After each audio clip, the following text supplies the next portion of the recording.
സ്വാതന്ത്ര്യത്തിനേക്കാൾ ഉപരി അതൊരു കടമയല്ലേ. ഏറ്റവും കൂടുതൽ ആളുകളെ ഇൻഫ്ലുവൻസ് ചെയ്യുന്ന ഒരു കലാരൂപമാണ് സിനിമ. ആ സിനിമ എല്ലാ സിനിമയും സാരോപദേശ കഥയായിരിക്കണമെന്നോ അല്ലെങ്കിൽ ഒരു മെസ്സേജ് അതിന് വേണമെന്നോ ഒന്നും നിർബന്ധമില്ല. പക്ഷെ നമ്മളൊരു മെസ്സേജ് കൊടുക്കുന്നുണ്ടെങ്കിൽ അത് മാന്യമായിട്ടുള്ള ന്യായമായിട്ടുള്ള മെസ്സേജ് ആയിരിക്കണം. ചുരുങ്ങിയ പക്ഷെ നമുക്കെങ്കിലും അത് ശരിയെന്ന് തോന്നണം എന്നുള്ളത് ശരി തന്നെയാണ്.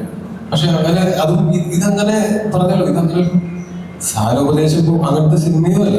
ഈ സിനിമയിൽ നമ്മൾ പറയുന്നത് കഥാപാത്രത്തിന്റെ മാനസിക സംഘർഷങ്ങളും ഇയാൾ കാണുന്ന കാഴ്ചകളും അത് ഇയാളിൽ വരുന്ന മാറ്റങ്ങളും ഒക്കെ വെച്ച് നല്ലൊരു സിനിമയ്ക്കുള്ള സ്കോപ്പ് അതിനകത്ത് ഓൾറെഡി ഉണ്ട്. അപ്പൊ ആ സിനിമ കാണാനാണ് ഞങ്ങൾ നിങ്ങളെ തിയേറ്ററിലേക്ക് ക്ഷണിക്കുന്നത്. ബാക്കിയെല്ലാം നിങ്ങളുടെ അസംഷൻസ് ആണ്. നിങ്ങൾക്ക് അതിൽ നിന്ന് എന്ത് മനസ്സിലായി എന്നുള്ളത്. ഒരു സിനിമ കണ്ടിട്ട് രണ്ടർത്ഥത്തിൽ ആ സിനിമ മനസ്സിലാക്കിയിട്ടുള്ള ആൾക്കാരൊക്കെ ഉണ്ടാകും. അല്ലെങ്കിൽ കാണുന്നവരുടെ മാനസികാവസ്ഥ അനുസരിച്ച് അവർക്ക് പലതരത്തിൽ സിനിമയെ ഉൾക്കൊള്ളാൻ അവരുടെ ഉൾക്കൊള്ളാനുള്ള കഴിവനുസരിച്ചിരിക്കും. അപ്പോ ഈ സിനിമ ചെയ്യുന്ന സമയത്ത് നമുക്ക് അങ്ങനെ നമ്മൾ എന്തായാലും ഇതുകൊണ്ട് ഏതെങ്കിലും ഒരു പെർട്ടിക്കുലർ ആൾക്കെതിരെ പോയിന്റ് ഏതെങ്കിലും വലിയ ചൂണ്ടുകയാണെങ്കിൽ ആ വലിയ എന്റെ അടക്കമുള്ള ആളുകളുടെ നേരെ ചൂണ്ടിക്കൊണ്ട് തന്നെയാണ് ഒരു ആശയം നമുക്ക് അത് പറയാൻ പറ്റുള്ളൂ.